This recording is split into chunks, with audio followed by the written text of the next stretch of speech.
ਵਾਹਿਗੁਰੂ ਜੀ ਕਾ ਖਾਲਸਾ ਵਾਹਿਗੁਰੂ ਜੀ ਕੀ ਫਤਿਹ। ਗੁਰੂ ਰੂਪ ਖਾਲਸਾ ਸਾਧ ਸੰਗਤ ਜੀ, ਸੰਤ ਬਾਬਾ ਜਰਨੈਲ ਸਿੰਘ ਖਾਲਸਾ ਜੀ ਜਿਨ੍ਹਾਂ ਨੇ 1960 ਦੇ ਵਿੱਚ ਅੰਮ੍ਰਿਤ ਪਾਨ ਕੀਤਾ। ਸੰਤ ਬਾਬਾ ਗੁਰਬਚਨ ਸਿੰਘ ਖਾਲਸਾ ਜੀ ਨਗਰ ਦੇ ਵਿੱਚ ਗੁਰਮਤਿ ਪ੍ਰਚਾਰ ਦੇ ਵਾਸਤੇ ਪਹੁੰਚੇ ਹੋਏ ਸਨ, ਜੋ ਹਰ ਸਾਲ ਹੀ ਆਇਆ ਕਰਦੇ ਸੀ। ਉਹਦੇ ਵਿੱਚ ਬਹੁਤ ਪਿਆਰ ਦੇ ਨਾਲ, ਭਾਵਨਾ ਨਾਲ ਸਾਰਾ ਪਰਿਵਾਰ ਹੀ ਬਾਬਾ ਜੋਗਿੰਦਰ ਸਿੰਘ ਖਾਲਸਾ ਜੀ ਨਗਰ ਦੇ ਹੋਰ ਵੀ ਪਤਵੰਤੇ ਗੁਰਮੁਖ ਬੜੀ ਸ਼ਰਧਾ ਭਾਵਨਾ ਨਾਲ ਸਾਰੇ ਜਿਹੜੇ ਸੇਵਾ ਕਰਿਆ ਕਰਦੇ। ਆਪਾਂ ਨੂੰ ਪਤਾ ਹੈ ਕਿ ਉਸ ਸਮੇਂ ਜਥੇ ਦੇ ਵਿੱਚ ਲਗਭਗ 150 ਸਿੰਘ ਹੋਇਆ ਕਰਦਾ ਹੈ ਅਤੇ 150 ਸਿੰਘ ਦੇ ਪ੍ਰਬੰਧ ਰਹਿਣ ਦਾ, ਪਿਆਰ ਨਾਲ ਸੇਵਾ ਕਰਨੀ ਸਾਰੇ ਪਰਿਵਾਰ ਨੇ ਮਿਲ ਕੇ ਬਹੁਤ ਹੀ ਪ੍ਰੀਤੀ ਨਾਲ। ਅਤੇ 1960 ਦੇ ਵਿੱਚ ਸੰਤ ਬਾਬਾ ਗੁਰਬਚਨ ਸਿੰਘ ਖਾਲਸਾ ਜੀ ਜਦੋਂ ਗੁਰਮਤਿ ਪ੍ਰਚਾਰ ਕਰਨ ਆਏ, ਆਪ ਜੀ ਨੇ ਖੰਡੇ ਬਾਟੇ ਦੀ ਪਹੁਲ ਜਿਹੜੀ ਹੈ ਉਹ ਪ੍ਰਾਪਤ ਕੀਤੀ ਪੰਜਾਂ ਪਿਆਰਿਆਂ ਦੁਆਰਾ। ਮੂਲ ਮੰਤਰ ਗੁਰਮੰਤਰ ਦੇ ਪਹਿਲਾਂ ਵੀ ਆਪ ਜੀ ਅਭਿਆਸੀ ਸਨ, ਪਰ ਹੁਣ ਜ਼ਿਆਦਾ ਹੋਰ ਪਿਆਰ ਦੇ ਨਾਲ ਕਰਨ ਲੱਗ ਪਏ। ਇਸ ਤਰੀਕੇ ਨਾਲ ਆਪ ਜੀ ਨੇ ਨਾਮ ਜਪਦਿਆਂ ਹੋਇਆਂ ਜਪਜੀ ਸਾਹਿਬ ਜੀ ਦੇ ਪਾਠ ਦਾ ਅਭਿਆਸ ਜਿਹੜਾ ਉਹ ਵੀ ਆਪ ਜੀ ਕਰਦੇ ਰਹਿੰਦੇ। ਇੱਕ ਦਿਨ ਮਹਾਂਪੁਰਸ਼ਾਂ ਦੇ ਪਾਸੋਂ ਕਥਾ ਦੇ ਵਿੱਚ ਆਪ ਜੀ ਨੇ ਸਰਵਣ ਕੀਤਾ ਕਿ ਸਾਹਿਬ ਗੁਰੂ ਹਰਗੋਬਿੰਦ ਸਾਹਿਬ ਸੱਚੇ ਪਾਤਸ਼ਾਹ ਜੀ ਦੇ ਅਨੰਨ ਸੇਵਕ ਭਾਈ ਗੋਦੜੀਆ ਜੀ 21 ਪਾਠ ਕਰਿਆ ਕਰਦੇ ਸੀ। ਆਪ ਜੀ ਨੇ ਵੀ ਉਸ ਸਮੇਂ ਪਿਆਰ ਦੇ ਨਾਲ ਇਹ ਨਿਸ਼ਚਾ ਕੀਤਾ ਕਿ ਹੁਣ ਮੈਂ ਵੀ 21 ਪਾਠ ਕਰਿਆ ਕਰਨੇ। ਇਸ ਤਰੀਕੇ ਨਾਲ ਆਪ ਜੀ ਬਾਣੀ ਦੇ ਨਾਲ ਦਿਨੋਂ ਦਿਨ ਮੂਲ ਮੰਤਰ ਗੁਰਮੰਤਰ ਦੇ ਨਾਲ ਆਪ ਜੀ ਦੀ ਪ੍ਰੀਤ ਜਿਹੜੀ ਹੈ ਉਹ ਸਤਿਗੁਰਾਂ ਦੀ ਸਿੱਖੀ ਨਾਲ ਵੱਧਦੀ ਗਈ। ਸਾਧ ਸੰਗਤ ਜੀ ਕਕਾਰਾਂ ਨਾਲ ਵੀ ਬਹੁਤ ਹੀ ਪਿਆਰ ਕਰਿਆ ਕਰਦੇ, ਕਿਉਂਕਿ ਜਿਹੜੇ ਧੁਰੋਂ ਦਰਗਾਹ ਤੋਂ ਵਰੋਸਾਏ ਹੋਏ ਗੁਰਮੁਖ ਸਤਿਗੁਰੂ ਜੀ ਭੇਜਦੇ ਆ, ਉਹਨਾਂ ਦੀ ਜਨਮਾਂ ਜਨਮਾਂਤਰਾਂ ਦੀ ਭਗਤੀ ਹੁੰਦੀ ਹੈ। ਇਸ ਜਨਮ ਵਿੱਚ ਤਾਂ ਉਹਨਾਂ ਭਗਤੀ ਕੀਤੀ ਹੀ ਕੀਤੀ ਹੈ, ਪਰ ਪਿਛਲੇ ਜਨਮਾਂ 'ਚ ਵੀ ਉਹਨਾਂ ਦੀ ਬਹੁਤ ਮਹਾਨ ਭਗਤੀ ਅਤੇ ਸਾਹਿਬ ਗੁਰੂ ਗੋਬਿੰਦ ਸਿੰਘ ਜੀ ਦੀ, ਗੁਰੂ ਨਾਨਕ ਦੇਵ ਜੀ ਮਹਾਰਾਜ ਜੀ ਦੀ ਉਹਨਾਂ 'ਤੇ ਮਹਾਨ ਬਖਸ਼ਿਸ਼, ਮਹਾਨ ਕਿਰਪਾ ਹੁੰਦੀ ਹੈ। ਇਹ ਧੁਰੋਂ ਦਰਗਾਹੋਂ ਵਰੋਸਾਏ ਹੋਏ ਸਤਿਗੁਰਾਂ ਦੇ ਨਾਲ ਦੇ ਰਹਿਣ ਵਾਲੇ ਜਿਹੜੇ ਸਿੰਘ ਹੈ ਨਾ ਗੁਰਮੁਖ, ਉਹ ਹੀ ਆ ਕਰਕੇ ਸੰਸਾਰ ਦੇ ਉਧਾਰ ਵਾਸਤੇ, ਮਰਿਆਦਾ ਨੂੰ ਕਾਇਮ ਰੱਖਣ ਵਾਸਤੇ ਸੰਸਾਰ ਵਿੱਚ ਜਿਹੜੇ ਹੈ ਸਤਿਗੁਰੂ ਜੀ ਭੇਜਦੇ ਆ।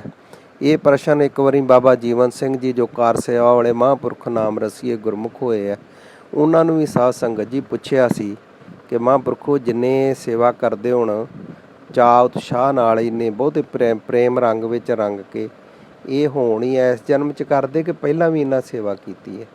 ਤਾਂ ਬਾਬਾ ਜੀਵਨ ਸਿੰਘ ਜੀ ਮਹਾਂਪੁਰਸ਼ ਉੱਥੇ ਉਹਨਾਂ ਉਸੇ ਵੇਲੇ ਬਚਨ ਨਹੀਂ ਕੀਤਾ ਕੋਈ ਵੀ, ਅਤੇ ਸ੍ਰੀ ਹਰਿਮੰਦਰ ਸਾਹਿਬ ਪਰਿਕਰਮਾ ਵਿੱਚ ਸੇਵਾ ਕਰ ਰਹੇ ਸਨ। ਰੋੜੀ ਕੁੱਟ ਰਹੀਆਂ ਸੀ ਸੰਗਤਾਂ, ਬੜੇ ਪਿਆਰ ਦੇ ਨਾਲ ਆਪ ਜੀ ਵੀ ਸੇਵਾ ਕਰਾ ਰਹੇ ਸਨ। ਅਤੇ ਫਿਰ ਮੈਂ ਜਿਸ ਤਰ੍ਹਾਂ ਜ਼ਿਕਰ ਪੜ੍ਹਿਆ ਕਿ ਦੂਸਰੇ ਦਿਨ ਉਸ ਪ੍ਰੇਮੀ ਨੂੰ ਸੱਦ ਕੇ ਕਹਿਣ ਲੱਗੇ, ਭਾਈ ਇਹ ਪਿਛਲੇ ਜਨਮਾਂ ਵਿੱਚ ਵੀ ਸਤਿਗੁਰਾਂ ਦੇ ਨਾਲ ਸੇਵਾ ਕਰਦੇ ਰਹੇ ਸਾਰੇ ਪਿਆਰੇ, ਮਹਾਰਾਜ ਜੀ ਆਪਣੇ ਪਿਆਰਿਆਂ ਨੂੰ ਹੀ ਭੇਜਦੇ ਆ ਜ਼ਿੰਮੇਵਾਰੀਆਂ ਦੇ ਕੇ। ਸੋ ਸਾਧ ਸੰਗਤ ਜੀ, ਸੰਤ ਬਾਬਾ ਜਰਨੈਲ ਸਿੰਘ ਖਾਲਸਾ ਮਹਾਂਪੁਰਸ਼ਾਂ ਦੇ ਜੀਵਨ ਵਿੱਚ ਵੀ ਬੜੀ ਪਰਪੱਕਤਾ ਦੇਖਣ ਵਿੱਚ ਆਉਂਦੀ ਹੈ। ਜਦੋਂ ਆਪ ਜੀ ਬਚਪਨ ਵਿੱਚ ਸੀ, ਇੱਕ ਦਿਨ ਰਾਤ ਦੇ ਸਮੇਂ ਸੌਣ ਵੇਲੇ ਆਪ ਜੀ ਦਾ ਕੰਘਾ ਡਿੱਗ ਗਿਆ।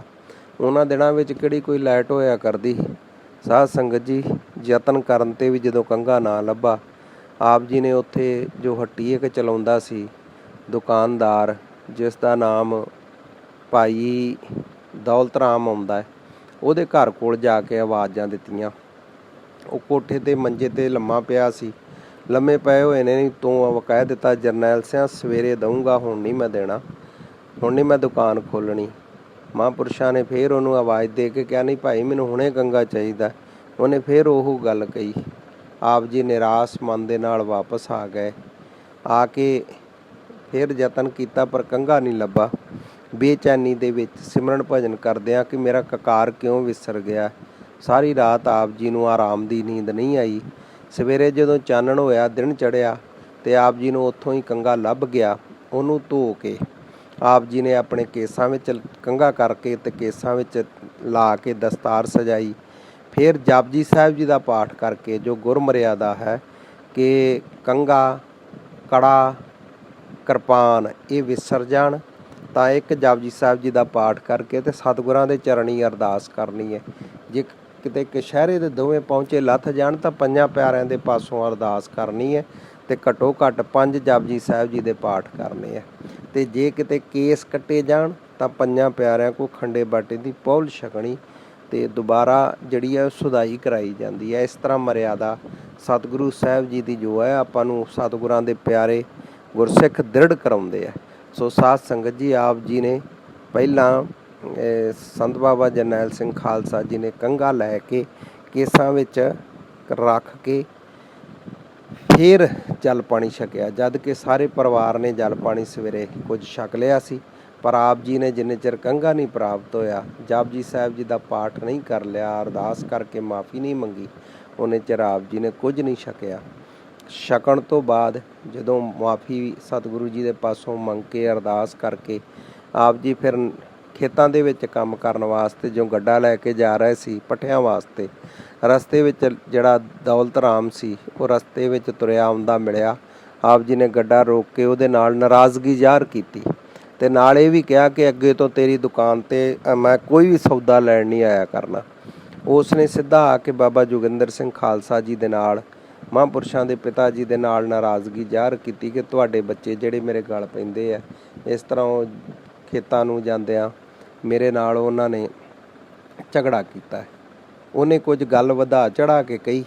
ਬਾਬਾ ਜੋਗਿੰਦਰ ਸਿੰਘ ਖਾਲਸਾ ਜੀ ਨੇ ਉਸੇ ਵੇਲੇ ਹੀ ਬਾਬਾ ਜੀ ਨੇ ਬਾਬਾ ਜਰਨੈਲ ਸਿੰਘ ਖਾਲਸਾ ਜੀ ਨੂੰ ਬੁਲਾਇਆ, ਭਰਾ ਨੂੰ ਹਰਜੀਤ ਸਿੰਘ ਉਹ ਵੀ ਨਾਲ ਸੀ, ਦੋਵਾਂ ਨੂੰ ਬੁਲਾ ਕੇ ਪੁੱਛਿਆ ਤਾਂ ਸੰਤ ਬਾਬਾ ਜਰਨੈਲ ਸਿੰਘ ਖਾਲਸਾ ਜੀ ਨੇ ਰਾਤ ਵਾਲੀ ਸਾਰੀ ਘਟਨਾ ਜਿਹੜੀ ਉਹਨਾਂ ਨੂੰ ਦੱਸੀ ਕਿ ਮੈਂ ਇਹਨਾਂ ਨੂੰ ਆਵਾਜ਼ਾਂ ਵੀ ਮਾਰੀਆਂ, ਇਹ ਜਾਗਦਾ ਵੀ ਸੀ, ਇਹ ਕੰਘਾ ਦੇ ਸਕਦਾ ਪਰ ਇਹਨੇ ਦਿੱਤਾ ਨਹੀਂ ਤੇ ਮੈਂ ਤਾਂ ਨਾਰਾਜ਼ਗੀ ਕਰਕੇ ਇਹ ਗੱਲ ਕਹੀ ਹੈ।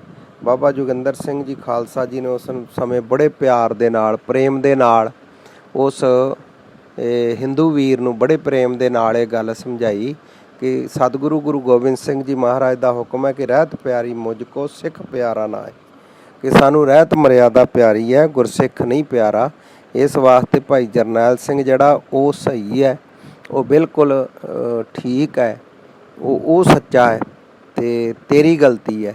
ਤੇ ਮਹਾਂਪੁਰਖਾਂ ਨੇ ਕਹਿ ਕਰਕੇ ਤੇ ਉਹਨੇ ਵੀ ਮਹਿਸੂਸ ਕੀਤਾ ਕਿ ਮੇਰੀ ਗਲਤੀ ਹੈ ਤੇ ਮਹਾਂਪੁਰਸ਼ਾਂ ਨੂੰ ਕਹਿ ਕਰਕੇ ਬਾਬਾ ਜੋਗਿੰਦਰ ਸਿੰਘ ਖਾਲਸਾ ਜੀ ਨੇ ਤੇ ਦੋਵਾਂ ਨੂੰ ਕਹਿ ਕਰਕੇ ਆਪਸ ਵਿੱਚ ਸੁਲਾਹ ਕਰਾ ਦਿੱਤੀ ਪ੍ਰੇਮ ਨਾਲ। ਤੇ ਇਹਦਾ ਸਾਖੀ ਸੁਣਨ ਤੋਂ ਭਾਵ ਇਹ ਨਹੀਂ ਕਿ ਆਪ ਜੀ ਦੇ ਮਨ ਵਿੱਚ ਕੋਈ ਹਿੰਦੂਆਂ ਪ੍ਰਤੀ ਜਾਂ ਕਿਸੇ ਪ੍ਰਤੀ ਨਫ਼ਰਤ, ਨਗਰ ਦਿਆਂ ਨਾਲ ਜਾਂ ਹੋਰ ਜਿੰਨੇ ਵੀ ਆਪ ਜੀ ਬਹੁਤ ਪਿਆਰ ਕਰਿਆ ਕਰਦੇ ਸੀ। ਇੱਕ ਬਾਘਾ ਪੁਰਾਣੇ ਦਾ ਰਹਿਣ ਵਾਲਾ ਜੋ ਲਾਲਾ ਸੇਠ ਗੁਰਦਿੱਤਾ ਮੱਲ ਸੀ, ਉਹਦੇ ਕੋਲ ਹੀ ਸਾਰੀ ਆੜਤ ਫਸਲ ਜਾਂਦੀ ਹੁੰਦੀ ਸੀ, ਉਹਦੀ ਆੜਤ ਦੇ ਉੱਤੇ ਹੀ, ਤੇ ਕੱਪੜੇ ਇਤਿਆਦਿਕ ਹੋਰ ਸੌਦੇ ਜੋ ਲੈਣ ਦੇਣ ਸੀ ਉਹਦੇ ਨਾਲ ਹੋਇਆ ਕਰਦਾ ਸੀ। ਤੇ ਇੱਕ ਵਾਰੀ ਮਹਾਂਪੁਰਸ਼ ਉਹਦੇ ਪਾਸ ਫਸਲ ਲੈ ਕੇ ਗਏ ਤੇ ਉਹਨਾਂ ਕਿਹਾ ਬੜੇ ਪ੍ਰੇਮ ਨਾਲ ਕਿ ਜਰਨੈਲ ਸਿੰਘ ਮੇਰੀ ਲੜਕੀ ਦਾ ਵਿਆਹ ਹੈ ਤੇ ਤੁਸੀਂ ਕਿਰਪਾ ਕਰਕੇ ਜੇ ਦੁੱਧ ਪਹੁੰਚਾ ਦਿਓ ਤੇ ਬੜੀ ਮਿਹਰਬਾਨੀ ਹੋਏਗੀ। ਮਹਾਂਪੁਰਖਾਂ ਨੇ ਕਿਹਾ ਕਿ ਅਸੀਂ ਜ਼ਰੂਰ ਪਹੁੰਚਾਵਾਂਗੇ। ਤੇ ਆਪ ਜੀ ਨੇ ਦਿਨ ਵਾਰ ਤਰੀਕ ਲਿਖ ਲਈ। ਅਜੇ ਕੁਝ ਮਹੀਨੇ ਵਿਆਹ 'ਚ ਰਹਿੰਦੇ ਸੀ ਤੇ ਆਪ ਜੀ ਨੇ ਬਿਲਕੁਲ ਹੀ ਉਹ ਚੇਤਾ ਨਹੀਂ ਭੁਲਾਇਆ। ਜਿਸ ਤਰ੍ਹਾਂ ਘਰ ਦੇ ਕੰਮ ਹੁੰਦੇ ਆ, ਪਰਿਵਾਰ ਦੇ ਆਪਣੇ ਘਰਾਂ ਦੇ ਵਿੱਚ ਉਤਸ਼ਾਹ ਸ਼ਾਦੀ ਵਿਆਹ ਹੁੰਦੀਆਂ, ਇਸ ਤਰ੍ਹਾਂ ਆਪ ਜੀ ਨੇ ਖਿਆਲ ਰੱਖਿਆ। ਜਿਸ ਦਿਨ ਸਾਧ ਸੰਗਤ ਜੀ ਅੰਮ੍ਰਿਤ ਵੇਲੇ ਸਵੇਰੇ ਮੱਝਾਂ ਗਊਆਂ ਚੋਈਆਂ ਤੇ ਦੁੱਧ ਆਪ ਜੀ ਨੇ ਇੱਕ ਵੱਡੇ ਭਾਂਡੇ ਦੇ ਵਿੱਚ ਡੋਣੇ ਵਿੱਚ ਭਰ ਲਿਆ।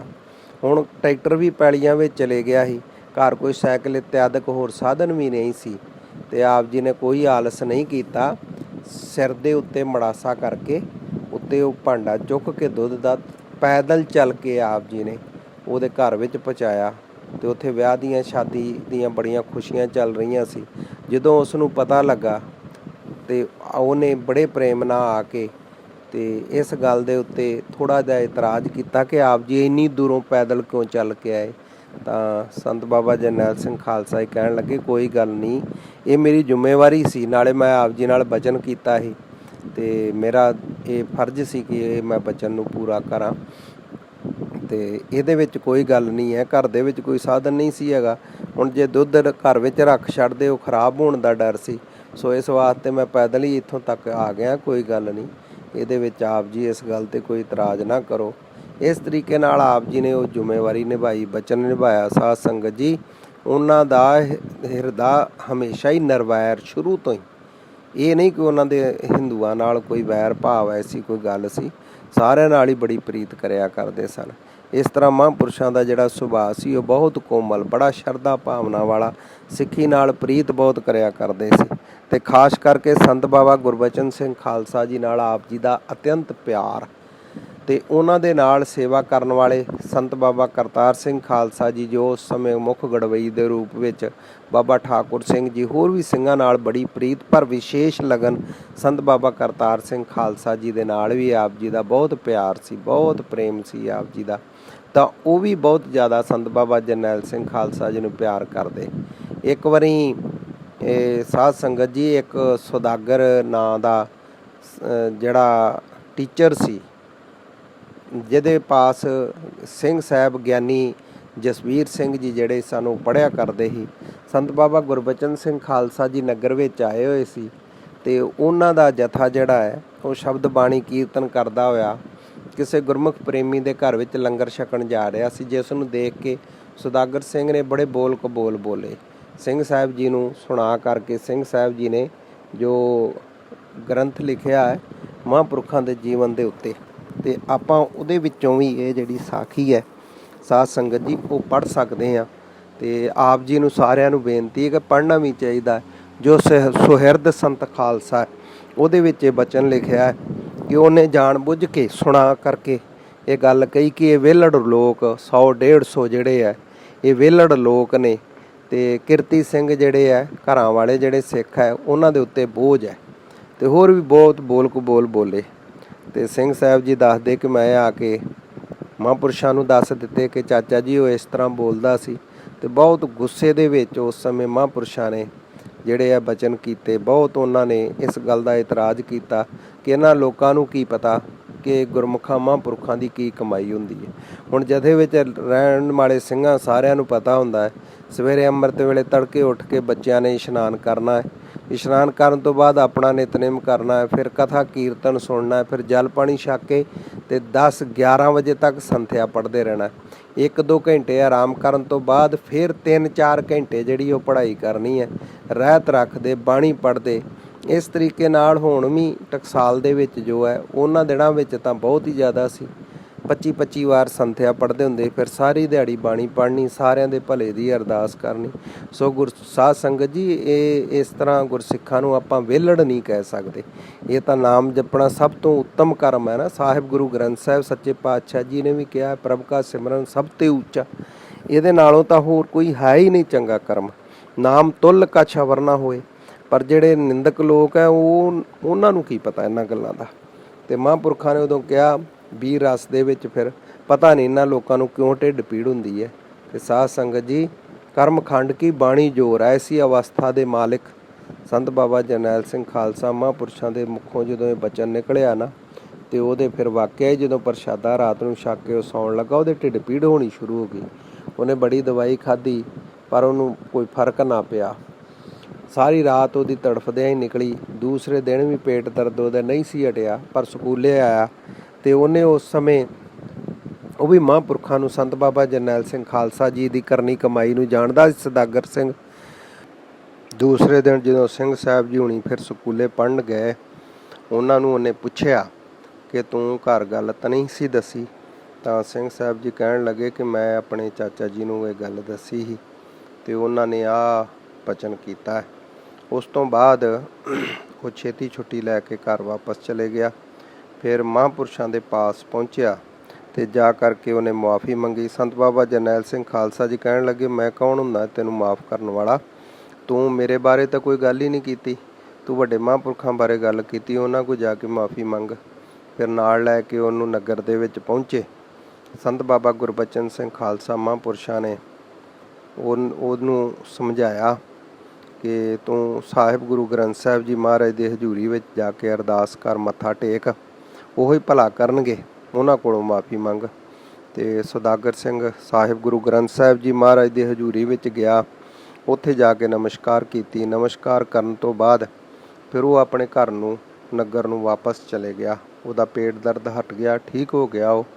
ਅਤੇ ਉਹਦੇ ਜਾਣ ਤੋਂ ਬਾਅਦ ਸੰਤ ਬਾਬਾ ਗੁਰਬਚਨ ਸਿੰਘ ਖਾਲਸਾ ਜੀ ਨੇ ਸੰਤ ਬਾਬਾ ਜਰਨੈਲ ਸਿੰਘ ਖਾਲਸਾ ਜੀ ਨੂੰ ਸਮਝਾਇਆ ਕਿ ਭਚੰਗੀਆ, ਇਹ ਲੋਕ ਗੁਰਮਤਿ ਤੋਂ ਦੂਰ ਨੇ, ਇਹਨਾਂ ਨੂੰ ਇਸ ਗੱਲ ਦੀ ਕੋਈ ਸੋਝੀ ਨਹੀਂ ਹੈ ਇਹਨਾਂ ਨੂੰ ਸੇਵਾ ਸਿਮਰਨ ਬਾਣੀ ਪੜ੍ਹਨੀ ਇਹਦੇ ਮਹਾਤਮ ਦਾ ਗੁਰਮਤ ਦਾ ਕੋਈ ਪਤਾ ਨਹੀਂ ਹੈ। ਤੇ ਐਸੇ ਲੋਕ ਦੁਨੀਆ ਦੇ ਵਿੱਚ ਹਜ਼ਾਰਾਂ ਹੀ ਹੈ। ਤੂੰ ਸਹਿਜ ਵਿੱਚ ਵਿਚਰਿਆ ਕਰ, ਅਜਰ ਨੂੰ ਜਰਿਆ ਕਰ, ਇਹ ਜੇ ਬੋਲ ਨਹੀਂ ਬੋਲੀ ਤੇ ਹੁੰਦੇ। ਸੋ ਸੰਤ ਬਾਬਾ ਜਰਨੈਲ ਸਿੰਘ ਖਾਲਸਾ ਜੀ ਨੇ ਹੱਥ ਜੋੜ ਕਰਕੇ ਮਹਾਂਪੁਰਸ਼ਾਂ ਕੋਲੋਂ ਮੁਆਫੀ ਮੰਗੀ, ਨਾਲ ਬੇਨਤੀ ਕੀਤੀ ਜੀ ਆਪ ਜੀ ਦੀ ਨਿੰਦਾ ਸੁਣ ਕਰਕੇ ਮੈਨੂੰ ਗੁੱਸਾ ਬਹੁਤ ਜ਼ਿਆਦਾ ਆਇਆ ਸੀ ਤੇ ਇਸ ਵਾਸਤੇ ਬਚਨ ਹੋ ਗਿਆ ਹੈ, ਅੱਗੇ ਵਾਸਤੇ ਆਪ ਜੀ ਖਿਮਾ ਕਰ ਦਿਓ। ਇਸ ਤਰੀਕੇ ਨਾਲ ਸਾਧ ਸੰਗਤ ਜੀ ਜਿੰਨੇ ਵੀ ਉੱਥੇ ਇਹ ਬਚਨ ਸੁਣਿਆ, ਜਿਹਨੂੰ ਪਤਾ ਲੱਗਾ, ਜਥੇ ਦੇ ਸਿੰਘਾਂ ਨੂੰ ਵੀ ਪਤਾ ਲੱਗ ਗਿਆ ਕਿ ਮਹਾਂਪੁਰਸ਼ ਵੱਡੇ ਇਹਨਾਂ ਨਾਲ ਬਹੁਤ ਜ਼ਿਆਦਾ ਪਿਆਰ ਕਰਦੇ ਹੈ। ਨਗਰ ਵਾਲਿਆਂ ਨੂੰ ਸਾਰਿਆਂ ਨੂੰ ਵੀ ਮਹਾਂਪੁਰਖਾਂ ਦੀ ਜਿਹੜੀ ਕਮਾਈ ਹੈ ਉਹ ਪਤਾ ਲੱਗ ਗਿਆ ਕਿ ਇਹਨਾਂ ਦੀ ਰਸਨਾ ਤੋਂ ਬੋਲ ਪੂਰੇ ਹੋਣ ਲੱਗ ਪਏ ਹੈ। ਤੇ ਸਾਰੀ ਸੰਗਤ ਬਹੁਤ ਪਹਿਲਾਂ ਵੀ ਪਿਆਰ ਕਰਦੇ ਸੀ, ਨਗਰ ਵਾਲੇ ਵੀ, ਹੁਣ ਤਾਂ ਬਹੁਤਾ ਹੀ ਜ਼ਿਆਦਾ। ਜਦੋਂ ਕਿਤੇ ਨਗਰ ਦੇ ਵਿੱਚੋਂ ਖੇਤਾਂ ਨੂੰ ਜਾਣਾ ਜਾਂ ਗੁਰਦੁਆਰੇ ਸਾਹਿਬ ਆਪ ਜੀ ਨੇ, ਤੇ ਦੂਰੋਂ ਵੇਖ ਕਰਕੇ ਸਾਰੇ ਚੁੱਪ ਹੋ ਜਾਂਦੇ ਸੀ ਕਿ ਭਾਈ ਜਰਨੈਲ ਸਿੰਘ ਆ ਰਹੇ ਨੇ, ਬਾਣੀ ਪੜ੍ਹਦਾ ਹੋਏਗਾ, ਗੱਲਾਂ ਨਹੀਂ ਕਰਨੀਆਂ, ਚੁੱਪ ਕਰਕੇ ਕੋਲੋਂ ਦੀ ਲੰਘਦੇ। ਇਸ ਤਰੀਕੇ ਨਾਲ ਮਹਾਂਪੁਰਖਾਂ ਦਾ ਦਿਨੋਂ ਦਿਨ ਪ੍ਰਤਾਪ ਸਤਿਕਾਰ ਵਧਣ ਲੱਗਾ। ਸੋ ਸਾਧ ਸੰਗਤ ਜੀ, ਹੋਈਆਂ ਭੁੱਲਾਂ ਦੀ ਮਾਫੀ ਬਖਸ਼ਣੀ। ਵਾਹਿਗੁਰੂ ਜੀ ਕਾ ਖਾਲਸਾ, ਵਾਹਿਗੁਰੂ ਜੀ ਕੀ ਫਤਿਹ। ਵਾਹਿ